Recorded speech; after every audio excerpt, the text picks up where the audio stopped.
नमस्कार, स्वागत है आप सभी का हिस्ट्री चैनल में।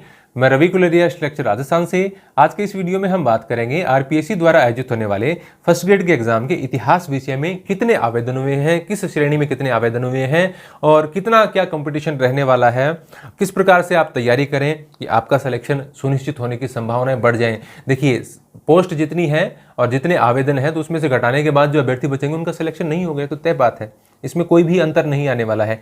लेकिन हमें तो अपना सोचना, हर कोई यही सोचता है कि मेरा सिलेक्शन हो जाए, दूसरों से अब क्या कर सकते हैं, क्योंकि ऐसा तो है नहीं कि 77,000 का सिलेक्शन हो जाएगा। सिलेक्शन तो वही 800 कुछ का होना है, तो उस पर हम फोकस करेंगे। तो ओबीसी की 34,000 आवेदन है लगभग, एमबीसी के लगभग 3,000 आवेदन है, जनरल के लगभग 15,500 हैं, उसमें से भी 6,734 ईडब्ल्यूएस के हैं। एससी के लगभग 15,500 आवेदन है, एसटी के लगभग 9,000 के करीब 8,852 है, मतलब लगभग आंकड़ा बता रहा हूं मैं।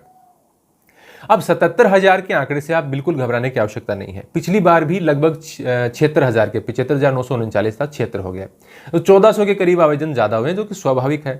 कंपटीशन पहले की तुलना में कम है क्योंकि एक तो सीटों की संख्या ज्यादा है, तकरीबन 200 सीटें ज्यादा है, और दूसरी बात एक साथ बहुत सारे एग्जाम होने के कारण पूर्णतः फर्स्ट ग्रेड पर फोकस रहने वाले अभ्यर्थियों की संख्या भी लगभग आधी हो गई है। तो ये मान के चलिए कि ज्यादा भी हिसाब हम नहीं बैठाएं तो लगभग दुगना चांस है पहले की तुलना में, पिछले एग्जाम की तुलना में सक्सेस रेट का। तो एक तो वो अभ्यर्थी जो मतलब बिल्कुल मार्जिन से चुके थे, 10, 15, 20, 5 नंबर से चुके थे, उनकी पूरी संभावना है कि अब की बार उनका सिलेक्शन हो जाए, यदि वो सही दिशा में चल रहे हैं। तो दिशा की भी बात करेंगे। तो एक तो देखो, इसमें से आप 77 में से 37 तो भूल जाओ। क्यों भूल जाओ? हर परीक्षा में ऐसे लोग होते हैं जो कि आवेदन कर देते हैं, पढ़ाई लिखाई से कोई मतलब नहीं, सोचते हैं कभी आधा एक महीना देखें तो देख लेनी, या कोई परीक्षाएं नहीं देने जाते। तो 37 को तो आप भूल जाओ, वो तो कहीं दौड़ में नहीं होते, कभी भी नहीं होते। उसमें आप हैं ये नहीं कह रहा मैं, लेकिन होते हैं 50% से ज़्यादा ऐसे अभ्यर्थी होते हैं जो मतलब तैयारी पर उनका कोई फोकस नहीं रहता। अब की बार चूंकि ग्रेड 3 और ग्रेड 2 भी बीच में फंसी हुई है, तो ये मान के चलिए कि 30 में से भी 15,000 अभ्यर्थी ऐसे हैं जिन्होंने फर्स्ट ग्रेड को एग्जाम जरूर देंगे, लेकिन उन्होंने उस पर फोकस करना छोड़ दिया है, क्योंकि एक थोड़ा सा ही मान लेते हैं कि भाई एग्जाम का लेवल थोड़ा टफ हो सकता है, मेरी तैयारी उतनी नहीं हो पाएगी, या समय उतना अभी नहीं है, थोड़ी जल्दी होगी। इस प्रकार की धारणाओं के चलते, इस प्रकार का उनका जो सोच है उसके चलते लगभग 15,000 अभ्यर्थी ये मान के चलिए कि नहीं कर रहे तैयारी, जो मतलब है अच्छी तरीके से तैयारी करते हैं लेकिन फर्स्ट ग्रेड की नहीं कर रहे हैं। तकरीबन 15,000 अभ्यर्थियों में से ये देखिए मेरा एक आंकड़ा है, और विद्यार्थियों को मोटिवेट करने के लिए भी मैं कुछ बातें बता रहा हूं। तो उससे कोई असहमत है तो वो वीडियो मत देखे, ये तो सामान्य सी बात होती है। कई है ना नेगेटिव कमेंट करते हैं कमेंट्स बॉक्स में, तो आप क्यों करते हो आप अपनी एनर्जी वेस्ट? अगर कोई मेरी बातों से सहमत नहीं है, अच्छा नहीं लगता है, तो आप मत आया करें यहाँ पर, तो उसको हम छोड़िए, ऐसी बातें नहीं करेंगे। 10,000 के करीब अभ्यर्थी ऐसे हैं जिनकी मंशा तो ठीक है, तैयारी भी वो करते हैं, खूब फोकस करते हैं कि भी अच्छी तैयारी करें, लेकिन वो सही दिशा नहीं पकड़ पाते हैं। अब आप कहेंगे कि ऐसा होता थोड़ी है कि हर कोई कोशिश करता है बढ़िया तरीके। देखिए, मैं यहाँ पर गाँव में भी, आसपास के गाँव में भी अभ्यर्थियों को जानता हूँ, देखता हूँ, और बहुत सारे ऐसे हैं जिनको सही गाइडेंस नहीं मिल पाती। सही गाइडेंस बहुत जरूरी है। ये कोई जरूरी नहीं कि आप कोचिंग करें, ये कोई जरूरी नहीं कि जैसे मैं कोई टेस्ट सीरीज चला रहा हूँ उसी में से सिलेक्शन, ये कोई जरूरी नहीं। वो एक तरीका बताता हूँ मैं, अपना तरीका है कि कैसे क्वेश्चन आ सकते हैं, कैसे अटेम्प्ट करने चाहिए। वो मोटिवेशन का समझाने का एक अलग, ये उससे सिलेक्शन पे बहुत ज़्यादा फर्क नहीं पड़ता। बहुत सारे अभ्यर्थी आपको ऐसे मिल जाएंगे जिन्होंने कभी कहीं कोचिंग नहीं की और वो आराम से सिलेक्ट हो गए, फर्स्ट बार में सिलेक्ट हो गए, उससे कोई विशेष अंतर नहीं पड़ता। लेकिन इससे अंतर जरूर पड़ता है कि आपके पास सही दिशा की जानकारी है या नहीं है, सही गाइडेंस की। मतलब कम से कम आपकी पाठ्य सामग्री और पढ़ने के तरीके की थोड़ी बहुत आपको नॉलेज होनी चाहिए। एक अंधे तरीके से प्रयास करने से कभी सफलता हाथ नहीं लगती। स्मार्ट स्ट्रेटेजी जो शब्द मैं इस्तेमाल करता हूं वो बहुत जरूरी है। कम मेहनत में भी यदि आपकी रणनीति सही है, आपकी जो पाठ्य सामग्री है वो सही है, तो आपके सिलेक्शन के चांस निश्चित रूप से ज्यादा होते हैं। उसमें चाहे कोई कुछ भी कहता रहे, लेकिन उसका प्रभाव पड़ता है। तो यहां मेरा क्या है कि मैं मिनिमम हफ्ते में 2 बार बुक स्टोर जाता हूं, और वहां किताबें वगैरह वहीं भी देखता हूं, बहुत सारी खरीद भी लेता हूं। तो वहां मैं तकरीबन आधा 1 घंटा बिताता हूं। तो वहां पर आजकल चूंकि प्रतियोगी परीक्षाओं का दौर है, तो उस दौरान मैं लगभग 5-10 अभ्यर्थी ऐसे जरूर देखता हूं जो फर्स्ट ग्रेड से संबंधित किताबें लेने आते हैं। हमारे एरिया के हैं, लेकिन वो मुझे नहीं जानते, क्योंकि मेरा आप अभी भी आप देखेंगे तो 75,000 के करीब सब्सक्राइबर्स हैं, और फर्स्ट ग्रेड के बहुत सारे ऐसे तैयारी करने वाले अभ्यर्थी हैं जो यूट्यूब वगैरह ज़्यादा नहीं देखते। तो मेरे एरिया के होते हुए भी वो मुझे नहीं जानते, है ना। सामान्य तौर पर कोई सोचता है कि गुरुजी तो मतलब गुरुजी को तो उसके एरिया में तो सब जानते होंगे, बहुत से लोग मुझे नहीं जानते। यहाँ पर मैं देखता हूँ किताबें और वो भी मतलब पूछ लेते हैं कि हाँ भाई साहब फर्स्ट ग्रेड की तैयारी कर रहे हो कि मन ही मन ही कर रहा, तो वो उनका जो इंटरेस्ट होता है तो मैं उनको बता देता हूँ भी कुछ बातें नहीं होता। कई तो क्या है कि खुद ही सर्वज्ञानी होते हैं और दूसरों से पूछने में शर्म महसूस करते हैं, तो उनको मैं ज़बरदस्ती कोई राय देता भी नहीं। तो वहाँ पर मैं ये देखता हूँ कि वो कोई भी किताब उठा लेते हैं, और ऐसा भी नहीं है कि एक ही किताब का चूज करते हैं, कई तो ऐसे होते हैं कि जो किताब दुकान में वो सारी ले लेते हैं। कई लोग पैसों की चिंता नहीं करते, वो कुछ भी उठा ले जाते हैं। अब उस कुछ भी में से वो कई दिनों में तो समझ में नहीं आएगा उनको कि क्या पढ़ना चाहिए। या फिर देखिए गाइड्स हैं, 3-4 पब्लिकेशन ऐसे हैं जिनकी गाइड्स अच्छी आती हैं, उनमें से किसी का भी चुनाव कर लेंगे, बहुत बड़ा अंतर नहीं आता, कभी भी काम चलता है। शैक्षिक प्रबंधन की किताब है, मनोविज्ञान की किताब है, इतिहास की किताब है, हर में आपको 3-4 पब्लिकेशन की ऐसी किताबें मिलेंगी जो लगभग अच्छी हैं। उसमें कोई बड़ा अंतर नहीं आता कि आपने कौन सी का चुनाव कर लिया। लेकिन कुछ गाइड्स और कुछ किताबें ऐसी होती हैं जो सिलेबस के अनुरूप नहीं होती, या तो एक्स्ट्रा टॉपिक बहुत दिए जाते हैं जो कि आपकी एनर्जी वेस्ट करते हैं, या कुछ टॉपिक्स एग्जाम में हैं लेकिन प्रॉपर तरीके से नहीं दिए गए, तो वहां आपका 2-3 क्वेश्चन का नुकसान करते हैं। तो वो ज़्यादा नहीं तो कम से कम आपका 10%, 5% का नुकसान जरूर करवा देते हैं। या तो उससे मैटर नहीं मिलेगा, या एक्स्ट्रा आपने पढ़ लिया जिसने आपका टाइम खराब कर दिया जो आप पढ़ सकते थे। तो रणनीति में एक चूक होती है, किताबों के चयन में, सही दिशा में चयन में। पाठ्य सामग्री बहुत अधिक, अध्ययन सामग्री बहुत अधिक इकट्ठी कर लेना या बहुत कम रख लेना, सही किताबों का चयन नहीं कर पाना, या किसको कितना टाइम देना है, ये मैनेजमेंट जिसको नहीं आता है ना, वो जो भले ही कितने घंटे पढ़ता रहे 15 घंटे 18 घंटे, उसका सिलेक्शन नहीं होता। और उसको वो फिर निराश भी हो जाते हैं कि भाई मैं पढ़ रहा था, मैं तैयारी इतनी करता हूँ और फिर भी मेरा सिलेक्शन नहीं होता।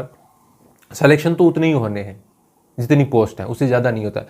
हमें तो स्वार्थी तरीके से सोचना होगा कि हमारा कैसे होगा। इसमें कोई बुरा, स्वार्थी शब्द को आप बुरा समझते हैं, लेकिन दुनिया में अपना सबको देखना पड़ता है कि भाई मैं कैसे आगे बढ़ूं, मेरा सिलेक्शन कैसा होगा, यही सोचेंगे। बाकी अभी कोई पढ़ते समय कोई समाज सेवा थोड़ी सोच रहे हैं आप। तो सभी अभ्यर्थी जो भी तैयारी कर रहे हैं वो कोशिश तो करते हैं। जैसे मैंने आपको बताया कि 10,000 अभ्यर्थी इस प्रकार के होंगे जिनको वो कोशिश तो फुल करेंगे, लेकिन उनके पास सही गाइडेंस का अभाव है, या वो उनको सही प्रॉपर तरीके से गाइडेंस मिल नहीं पा रही है। या कई ऐसे हैं जो आत्ममुग्ध, मैंने ऐसे भी अभ्यर्थी देखे हैं जो आत्ममुग्ध तरीके के होते हैं और दूसरों की राय की परवाह नहीं करते, और ये सोचते हैं कि भाई, ये ऐसा सोचते हैं कि भाई मैं क्यों पूछूं इससे, जबकि जरूरत तो अभ्यर्थी को होती है। आपका कोई सीनियर है, आपके कोई गाँव में आस पड़ोस में कोई ऐसा है जिसका सिलेक्शन हुआ, तो उससे पूछने में क्या बुराई होती है, उसमें कोई बुराई नहीं होती। यूट्यूब वगैरह पे भी बहुत ज़्यादा नहीं देखें तो थोड़ा बहुत आपको आइडिया मिलता रहना चाहिए कोई सही तरीके से। वो तो आप डिसाइड करते हैं। मैं नहीं कहूँगा कि मैं अच्छा हूँ कि कोई दूसरा अच्छा है, वो तो आप किसी की आंखों में देखने से और बोलने से पता चल जाता है कि भाई कौन सही है कौन नहीं है। सही अभ्यर्थी पहचान कर पाते हैं। तो 10,000 के करीब ऐसे होंगे जिनको सही किताबों का, सही अप्रोच का पता नहीं चलता, पता नहीं होता, जिसके कारण वो तैयारी करते हैं फिर भी उनके सिलेक्शन की संभावना नहीं बनती।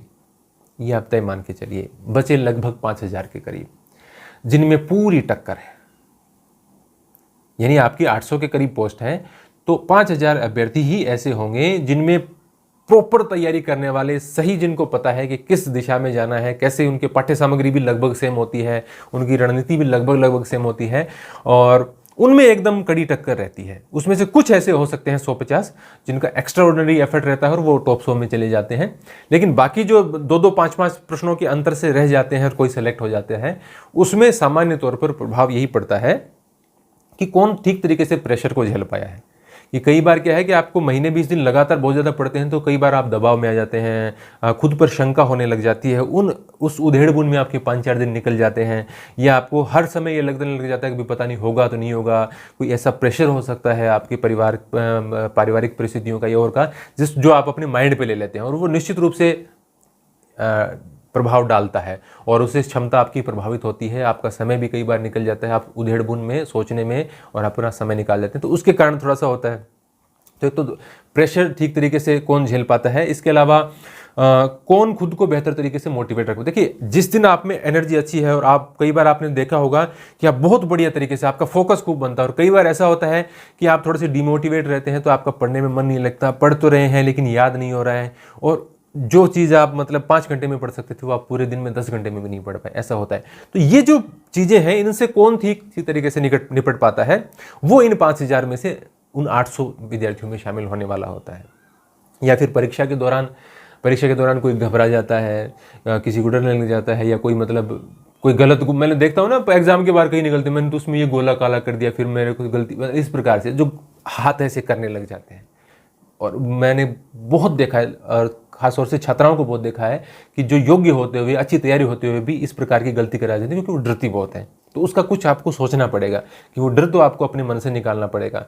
भले ही आप कुछ अलग तरीके से प्रैक्टिस करें, जैसे हम टेस्ट सीरीज की भी बात करते हैं ना, तो टेस्ट सीरीज में ये होता है कि आप ईमानदारी से टेस्ट दें, अपने आप को बाउंड रखें कि भाई मैं इतने समय में करता हूं। कोई अच्छी टेस्ट सीरीज आपको मिले तो उसमें आपका फोकस बनता है, आप मतलब थोड़ी आप सामान्य भी कोई टेस्ट देंगे ना, तो उसमें आपको थोड़ा सा माइंड आपका एग्जाम वाला बन जाता है, तो वो एक निश्चित रूप से आपकी सहायता देने वाली बात होती है। लेकिन ऐसा ही नहीं है कि आप सिर्फ टेस्ट सीरीज में ही फंसे रहें, आपको तैयारी आपकी मेन रखनी है। तो जैसे मैं इंडियन हिस्ट्री के टेस्ट ले रहा था, और उसके टेस्ट देने वाले अभ्यर्थी ही, यदि किसी भी अभ्यर्थी ने मेरा टेस्ट ले रखा हो और आप उसको जानते हो, तो उसको आप एक बार पूछ के देख लेना कि इस टेस्ट सीरीज में क्या है। वो आपको, यदि आपका सही दोस्त है तो आपको निश्चित रूप से अच्छी बात, सही राय देगा, और वो आपको ये बताएगा कि इससे क्या फ़ायदा हो रहा है। तो ये डिपेंड करता है आपका सब्जेक्ट कौन सा है, किसकी आप टेस्ट सीरीज ले रहे हैं, किस टाइम पे ले रहे हैं। तो सारी चीज़ों पे फोकस है, ज़्यादा इस पर ध्यान नहीं देना होता है, लेकिन निश्चित रूप से प्रीवियस ईयर्स पेपर्स को सॉल्व करना और टेस्ट सीरीज देना थोड़ा सा हेल्पफुल रहता है, यदि उसको सही तरीके से आप मैनेज कर पाएँ तो ये जो प्लानिंग है, दबाव झेलने की बात है, खुद को फोकस रखने पाने की, मोटिवेट रख पाने की, एग्जाम में नेगेटिव मार्किंग से बचने की, ये छोटे छोटे अंतर हैं जो लास्ट में जो 5-7 हजार अभ्यर्थी हैं जिनमें आपस में पूरा कॉन्टेस्ट रहता है, उनमें से कौन आगे निकलता है, उनमें छोटे छोटी बातें बहुत भेद करती हैं, और वही 5-4 प्रश्नों का अंतर लास्ट में सिलेक्शन दिलवाने में और या फिर असफल रहने में एक बड़ी भूमिका अदा करता है।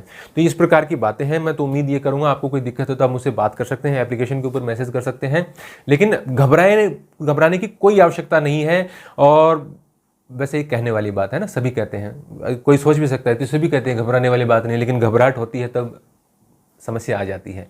लेकिन फिर भी आप ये सोचें कि देखिए, कोई जिंदगी में बहुत कुछ घटित होता रहता है, दुनिया में क्या कुछ बदल जाता है, तो ये तो एक एग्जाम है, तो आपके हाथ में इतना ही है कि आप बढ़िया तैयारी कर सकते हैं। बाकी आप छोड़ दीजिए, परिणाम की चिंता न कीजिए, वो गीता वाली बात यहाँ पर आ जाती है। तो परिणाम की चिंता एक बार आप छोड़ दीजिए, आप ये सोचिए कि मैं अपना पूरा फोकस अभी किताबों पे, स्ट्रेटजी पे रखूंगा। बहुत ज़्यादा मैटर मत सेलेक्ट करो, अभी भी है तो निकाल दो उसको, टाइम है अभी भी 3 महीने का, फालतू चीज़ें तो उसको छोड़ दो। इतिहास में कई बार ऐसा होता है कि हम पता नहीं क्या क्या पढ़ जाते हैं, और लास्ट में हमें 4 शासकों का यदि क्रम भी पूछ लेना कोई, या आधुनिक भारत में कौन सी बम कांड कहाँ पे हुआ, किसकी गिरफ्तारी कब हुई, किसकी हत्या कब हुई, वो 4 यदि हमें मिलाने देना, उसमें भी हमारे कंफ्यूजन हो जाता है कि ये कौन सा पहले हुआ था, जबकि हमने पढ़ा पता नहीं क्या क्या होता है। तो मूल चीजों पे ज्यादा फोकस करें, बेसिक स्ट्रॉन्ग करें, और जो जरूरी बातें हैं वो आपके दिमाग में थोड़ी सी बेहतर तरीके से मैनेज होनी चाहिए। तो यदि आप बहुत ज़्यादा डेटा कलेक्ट करने की कोशिश करेंगे, क्योंकि पढ़ते समय आपको ये लगता है कि कहीं ये ना छूट जाए, इसमें से प्रश्न आ जाए, उस पर आप थोड़ा सा कंट्रोल कीजिए। जो बहुत ज़्यादा इंपॉर्टेंट नहीं है उस पर आप न भी फोकस करेंगे ज़्यादा तो भी चलेगा। तो इसके लिए तो मैं इतिहास में तो सामग्री बताता रहता हूँ। देखिए, कम समय में और सॉलिड तैयारी करने के लिए कौन सी किताबें पढ़नी चाहिए, ये तो मैं बहुत बार आपको बता चुका हूँ, तो उस पर हम समय व्यतीत नहीं करेंगे। तो ये कुछ बातें थी जो मैंने आपसे शेयर करनी चाहिए। आपको ये वीडियो कैसा लगा है कमेंट करके जरूर बताएं। हमारी एप्लीकेशन डाउनलोड कर सकते हैं प्ले स्टोर से, हिस्ट्री 360 लिखकर, और लाइक जरूर करें। धन्यवाद।